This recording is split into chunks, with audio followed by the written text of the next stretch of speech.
Question number 4. I'll be using this formula for this question. Let's first understand the formula. The formula calculates the final value of something which I start with. For example, if I start with a value p and this value changes, increase or decrease at a particular rate, and this is the frequency of change. Now this can be in months, years, seconds, minutes, hours, whatever. The formula actually is a composite form of something we calculate on the current value.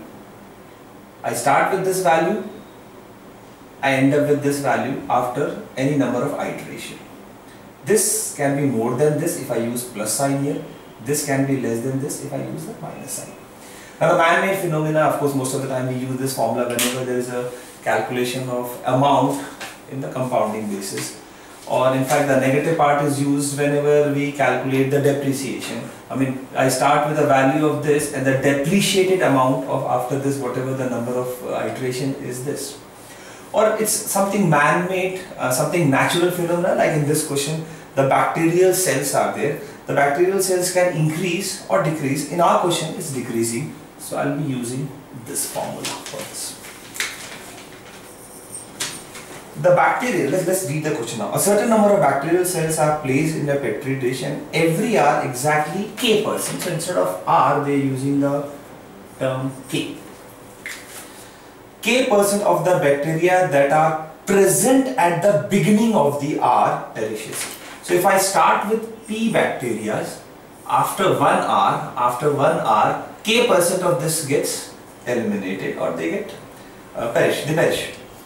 Then some more bacteria will perish in another 1 hour at a rate of K%, but that K% will be whatever the number of bacteria which was left at this. So this formula A gives me the bacteria's left, because we are decreasing, after n number of hours at this rate of their reduction. This is the number of bacteria I start with. That's the first part of the question. Then in the middle part of the question, it is given that if it was noted that the number of bacteria that perished in the first 2 hours is same as the number of bacteria that perished after the first 2 hours. Let's try to understand this. The bacteria start perishing from here. In 1 hour some bacteria will be perished, another 1 hour some bacteria will be perished. The total number of bacteria which perished here is same as the number of bacteria which perish after this. Now if I start with bacteria, let's say pica value as let's say 200. The number of bacteria which perished here is same as the number of bacteria perished here. That means I can straight away say that the number of bacteria which perished here must be 100 and the number of bacteria which perished after this is 100, because at some point of time all these 200 bacteria will get perished. They are saying the number of bacteria which perished here is same as the number of bacteria which perished after this. After this means some point of time the whole number of bacteria will get perished. Means if I start with 200 bacteria, 100 bacteria are getting perished in the first 2 hours. That means after 2 hours the number of bacteria which are left also will be 100. That means A ka value here in this process, in this particular process, A ka value is 100. If I start with P ka value as 200 and N of course is coming 2, because they are saying after 2 hours.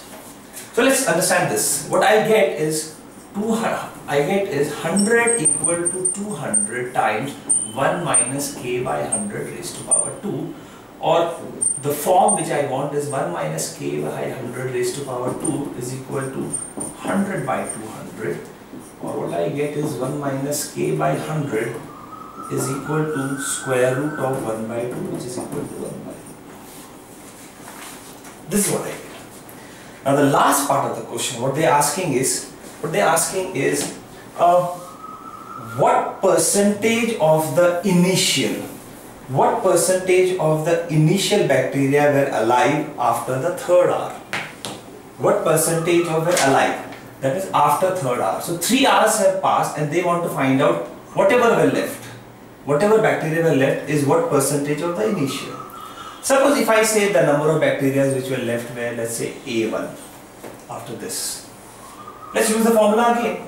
In this case again I'll have A1 equal to, I'm starting with 200 bacteria and the rate of change is k%, and the iteration is going on for 3 times, 1, 2 and 3.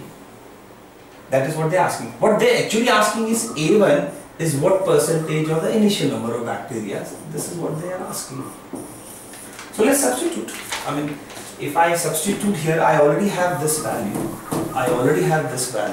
So A1 by 200 here will be equal to 1 minus k by 100 raised to power 3.